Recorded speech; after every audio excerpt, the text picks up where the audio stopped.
പുറപ്പാട് പുസ്തകം അധ്യായം 29.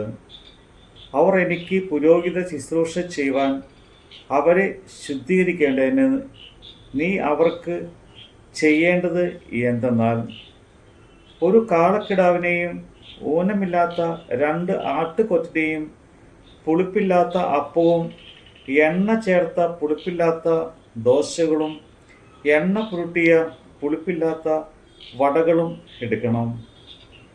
ഗോതമ്പ് മാവ് കൊണ്ട് അവ ഉണ്ടാക്കണം.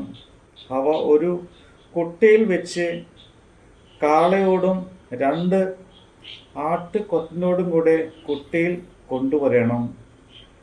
അഹ്റോനെയും അവൻ്റെ പുത്രന്മാരെയും സമാഗമന കൂടാരത്തിൻ്റെ വാതിക്കൽ വരുത്തി വെള്ളം കൊണ്ട് കഴുകണം. പിന്നെ വസ്ത്രമെടുത്ത് അഹ്റോനെ ഉള്ളങ്കിയും ഏഫോദിൻ്റെ അങ്കിയും ഏഫോദും പതക്കവും ധരിപ്പിച്ച് അതിൻ്റെ അരയ്ക്ക് അവൻ്റെ അരയ്ക്ക് ഏഫോദിൻ്റെ നടുക്കെട്ട് കെട്ടണം. അവൻ്റെ തലയിൽ മുടി വെച്ച് വിശുദ്ധ പട്ടം മുടിമേൽ വയ്ക്കണം. പിന്നെ അഭിഷേക തൈലമെടുത്ത് തലയ്ക്ക് ഒഴിച്ച് അവനെ അഭിഷേകം ചെയ്യണം.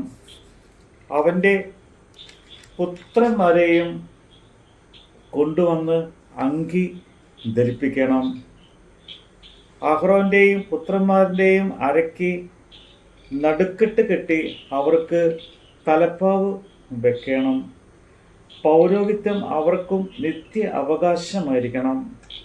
പിന്നെ നീ അഹ്റോനും അവൻ്റെ പുത്രന്മാർക്കും കരപുരാണം ചെയ്യണം. നീ കാളയെ സമാഗമന കൂടാരത്തിന് മുമ്പാകെ വരുത്തണം. അഹ്റോനും അവൻ്റെ പുത്രന്മാരും കാളയുടെ തലമേൽ കൈവയ്ക്കണം. പിന്നെ സമാഗമന കൂടാരത്തിൻ്റെ വാതിക്കൽ യഹോവയുടെ മുമ്പാകെ കാളയെ കൊണ്ടുവരണം. കാളയുടെ രക്തം കുറെ എടുത്ത് നിന്റെ വിരൽ കൊണ്ട് യാഗപീഠത്തിൻ്റെ കൊമ്പുകളിന്മേൽ പുരട്ടി ശേഷമുള്ള രക്തമൊക്കെയും യാഗപീഠത്തിൻ്റെ ചുവട്ടിൽ ഒഴിക്കണം. കുടൽ പൊതിഞ്ഞിരിക്കുന്ന മേധസ്സൊക്കെയും കരളിന്മേലുള്ള വചവും മൂത്രപിണ്ഡം 2 അവയുടെ മേലുള്ള മേധസ്സും എടുത്ത് യാഗപീഠത്തിന്മേൽ വെച്ച് ദഹിപ്പിക്കണം. കാളയുടെ മാംസവും തോലും ചാണകവും പാളയത്തിന് പുറത്ത് തീയിൽ ഇട്ട് ചുട്ടുകളയണം. ഇത് പാപയാഗം. പിന്നെ ഒരു ആട്ടുകൊറ്റനെ എടുക്കണം. അഹ്റോനും അവൻ്റെ പുത്രന്മാരും ആട്ടുകൊറ്റൻ്റെ തലമേൽ കൈവയ്ക്കണം. ആട്ടുകൊറ്റനെ അറുത്ത് അതിൻ്റെ രക്തമെടുത്ത് യാഗപീഠത്തിന്മേൽ ചുറ്റും തളിക്കണം. ആട്ടുകൊറ്റനെ ഖണ്ഡം ഖണ്ഡമായി മുറിച്ച് അതിൻ്റെ കുടലും കാലും കഴുകി ഖണ്ഡങ്ങളൊക്കെയും അതിൻ്റെ തലയുടെ മേലും വയ്ക്കണം. ആട്ടുകൊറ്റനെ മുഴുവനും യാഗപീഠത്തിന്മേൽ വെച്ചു ദഹിപ്പിക്കണം. അത് യഹോവയ്ക്ക് ഹോമയാഗം, യഹോവയ്ക്ക് സൗരഭ്യവാസനായ ദഹനയാഗം തന്നെ. പിന്നെ നീ മറ്റേ ആട്ടുകൊറ്റനെ എടുക്കണം. അഹ്റോനും അവൻ്റെ പുത്രന്മാരും ആട്ടുകൊറ്റൻ്റെ തലമേൽ കൈവയ്ക്കണം.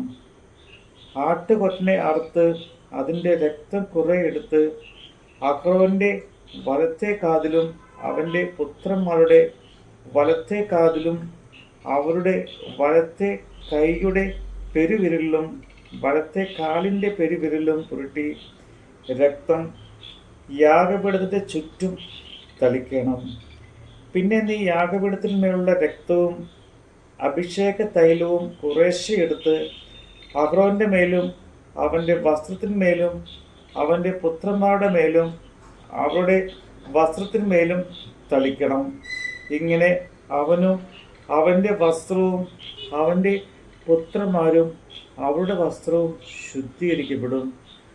അത് കരപുരാണത്തിൻ്റെ ആട്ടുകൊറ്റൻ ആകൊണ്ട് നീ അതിൻ്റെ മേധസ്സും തടിച്ച വാലും കുടൽ പൊതിഞ്ഞിരിക്കുന്ന മേധസ്സും കരളിന്മേലുള്ള വചവും മൂത്രപിണ്ഡം രണ്ടും അവയുടെ മേലുള്ള മേധസ്സും വലത്തെ കൈ കുറുക്കും യഹോവയുടെ മുമ്പാകെ വെച്ചിരിക്കുന്ന പുളിപ്പില്ലാത്ത അപ്പത്തിൻ്റെ കുട്ടയിൽ നിന്ന് ഒരു അപ്പവും എണ്ണ പകർന്ന അപ്പമായ ഒരു ദോശയും ഒരു വടയും എടുക്കണം.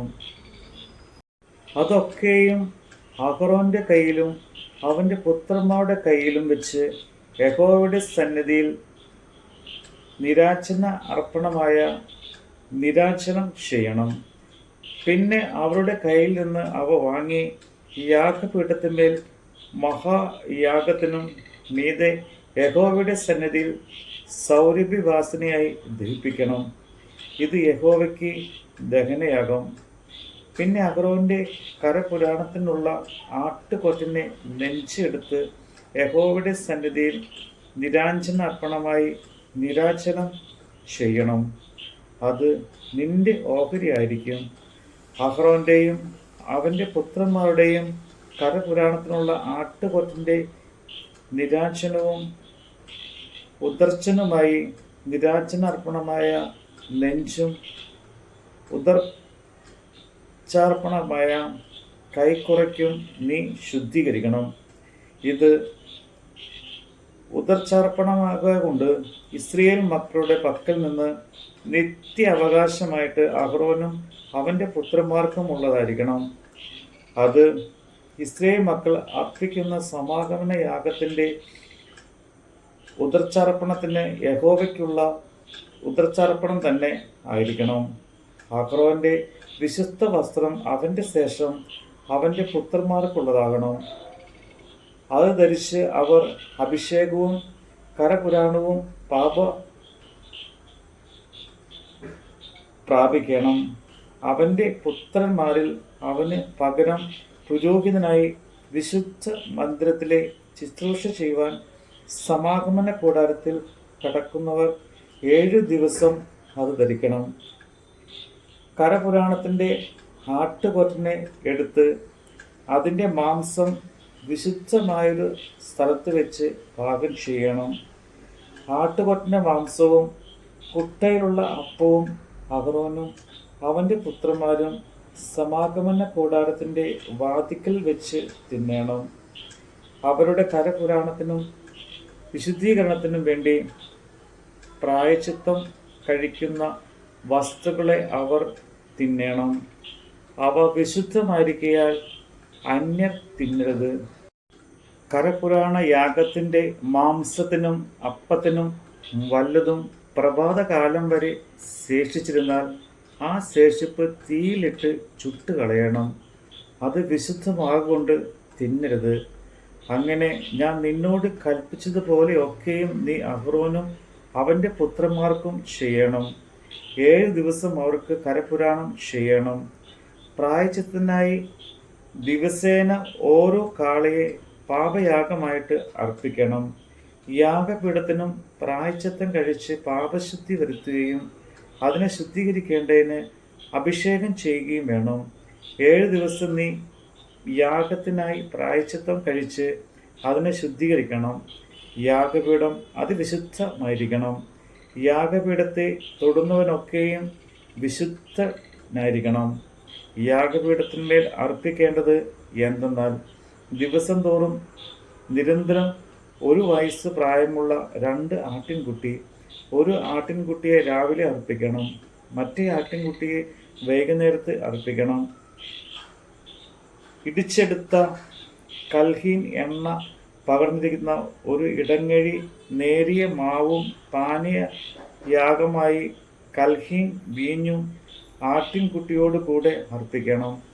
മറ്റേ ആട്ടിൻകുട്ടിയെ രാവിലത്തെ ഭോജനയാഗത്തിനും അതിൻ്റെ പാനീയയാഗത്തിനും ഒത്തവണ്ണം ഒരുക്കി സൗരഭ്യവാസനായി യഹോവയ്ക്ക് ദഹനയാഗമായി വൈകുന്നേരത്ത് അർപ്പിക്കണം.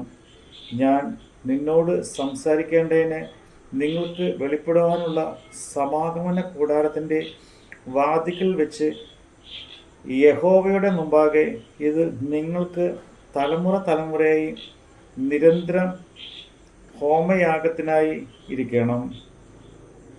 അവിടെ ഞാൻ ഇസ്രായേൽ മക്കൾക്ക് വെളിപ്പെടും. അത് എൻ്റെ തേജസ്സിനായി ശുദ്ധീകരിക്കപ്പെടും. ഞാൻ സമാഗമന കൂടാരവും യാഗപീഠവും ശുദ്ധീകരിക്കും. ഞാൻ അഹ്റോനും അവൻ്റെ പുത്രന്മാരെയും എനിക്ക് പുരോഹിത ശുശ്രൂഷ ചെയ്യേണ്ടതിന് ശുദ്ധീകരിക്കും. ഞാൻ ഇസ്രായേൽ മക്കളുടെ മധ്യേ വസിക്കും, അവർക്ക് ദൈവമായിരിക്കുകയും ചെയ്യും. അവരുടെ മധ്യേ വസിക്കേണ്ടതിന് അവരെ ഇസ്രായേൽ മിസ്രയീം ദേശത്തു നിന്ന് കൊണ്ടുവന്നവനായി അവരുടെ ദൈവമായ യഹോവ ഞാൻ ആകുന്നു എന്ന് അവർ അറിയും. ഞാൻ അവരുടെ ദൈവമായ യഹോവ തന്നെ. നമ്മുടെ കർത്താവിൻ്റെ വചനമാണ് നമ്മൾ കേട്ടത്.